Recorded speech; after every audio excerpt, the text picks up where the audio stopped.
Here's the good news. Recently it dropped on Steam and people are realizing how much this game bangs, so you really have no excuse to not own it anymore. This video made by Funk titled The State of Movement Shooters 2 is the reason I bought TitanFall 2. Here are my impressions of the game.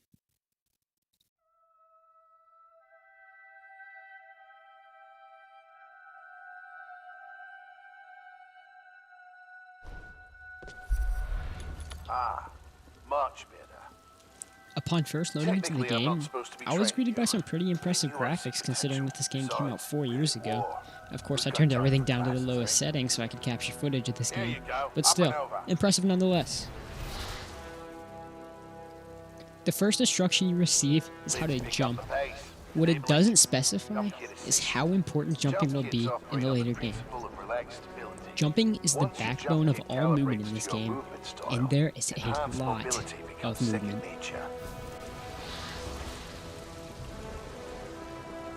As you finish climbing up the spiral stairs, you instantly notice that wall seems to be sticking out of the environment. Even outside of the tutorial, you'll notice that the maps do an excellent job hinting at where you should go. One of the first things I noticed while completing the tutorial is that sliding seemed faster than running, and as I would come to learn later on, that is more than true. Sliding is the best way to carry momentum in this game. But this is all the tutorial. Let's talk about the campaign.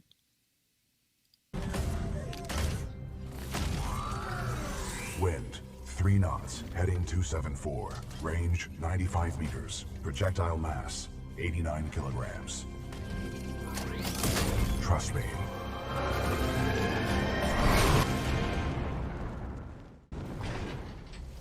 The focus of the campaign is to explore the connection between a pilot and their Titan.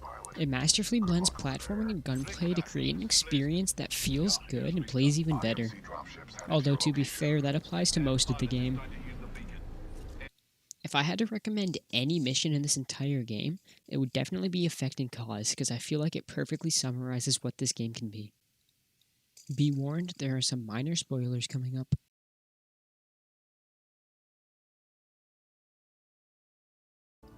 As you start the mission, the game makes it very clear what your objective is. Walk over to the body and pick up this piece of equipment that will never be seen again in the campaign. The fact that this tactical ability doesn't ever make it back into the game is kind of sad, because this is one of the coolest features I have seen in a game for quite a while. Once Cooper demos out the watch twice, it becomes very evident what you're supposed to do with it. You have to shift time to adjust it so you can quickly navigate throughout the building and pick your fights.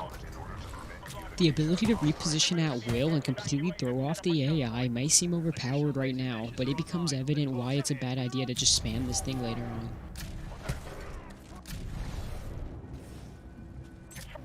The first few minutes of the mission lead you to believe that using the watch is a lot simpler than it actually is. You can teleport back and forth between timelines with little to no consequences. This makes clearing rooms ludicrously easy and almost takes the challenge out of the game completely. But let's fast forward a bit. You continue clearing rooms as normal, pretty much decimating anyone that dares cross your path until you get to this corridor. Down the hall, there's a group of sentries that mow you down in the past, so obviously you should just teleport to the future and wall run across. Once you complete this simple task, all you have to do is wipe out the remaining soldiers. It seems easy enough, just kill them and teleport out when you need health. But finally you're presented with a new challenge, enemies in both timelines. From this point on, teleporting is no longer an escape, but rather just choosing which battle you prefer fighting in the moment. This mission is a prime example of how Titanfall 2 balances platforming and gunplay. And in the final chapter of this mission, they take this idea and run with it. The first room you enter is filled with pretty much every soldier type in the game. But if you choose to teleport back to the future, you're met with animals that are highly agile and attack in groups by lunging. Just this first room has you abuse the time travel mechanic to expose every weakness of the enemies, such as teleporting behind juggernauts with shields to execute them, or simply repositioning to make sure the animals miss their lunge attacks.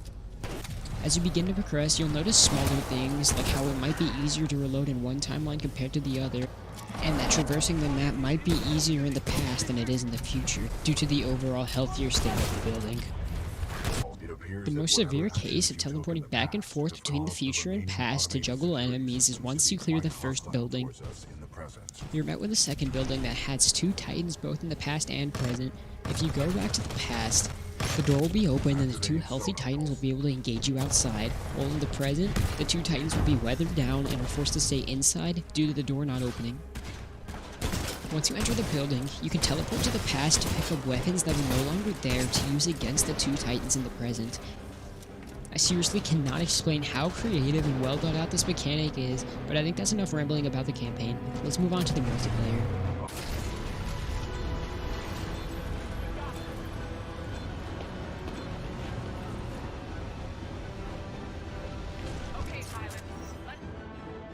The best way to describe the multiplayer is absolutely chaotic.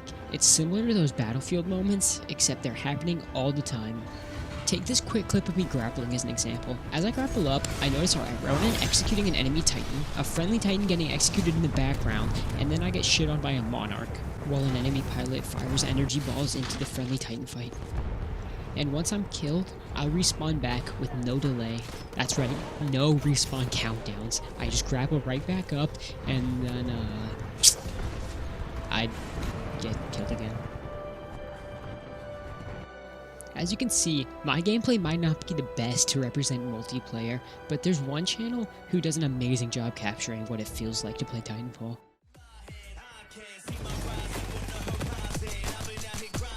Now, I know you're probably thinking that this is a gameplay trailer released by EA themselves, but actually, this is a montage made by creator Smurfson. All of this is from his actual gameplay that he recorded himself in real matches. Of course, if you want to see the full video without my annoying voice interrupting it, I will leave a link in the description. Please go support him. His edits are fucking amazing.